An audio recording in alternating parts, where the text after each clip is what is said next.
शेती संकटामुळे सर्वात जास्त आत्महत्या ज्या यवतमाळ जिल्ह्यामध्ये होतात त्या ठिकाणी शेतकऱ्यांच्या प्रश्नांना केंद्रस्थानी आणण्यासाठी किसान सभेच्या वतीनं 100 किलोमीटरचा पायी लॉंग मार्च काढण्यात आलेला आहे। लॉंग मार्चचा आज 4था दिवस आहे। 100 किलोमीटर चालत लोक प्रचंड उन्हामध्ये जिल्हाधिकारी कार्यालयापर्यंत पोहोचताय।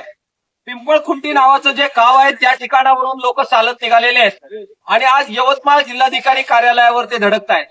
4 दिवस हा लॉंग मार्च चालू आहे, मात्र प्रशासनाचं कोणी याच्याकडे लक्ष दिलेलं नाही आणि कोणीही जिल्हाधिकारी किंवा वरिष्ठ अधिकारी या लोकांचं काय म्हणणं आहे हे ऐकून घेण्यासाठी आलेला नाहीये।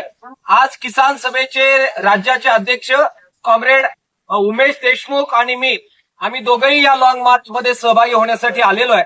आमच्या किसान सभेचे प्रमुख नेते कुमार मोहरमपुरी आणि इतर सर्व साथीदार, त्याचबरोबर शंकर शिडाम आहेत, कॉम्रेड किशोर आहे, हे सगळे आम्ही आलेलो आहे। सरकारला आम्ही इशारा देतोय की 100 किलोमीटर चालून सुद्धा जर शेतकऱ्यांचं म्हणणं ऐकायला प्रशासनाकडे वेळ नसेल तर हा 100 किलोमीटर चालून आलेला लॉंग मार्च आम्ही जिल्हाधिकारी कार्यालयात घुसवल्याशिवाय राहणार नाही, हा इशारा किसान सभेच्या वतीनं आम्ही देतोय।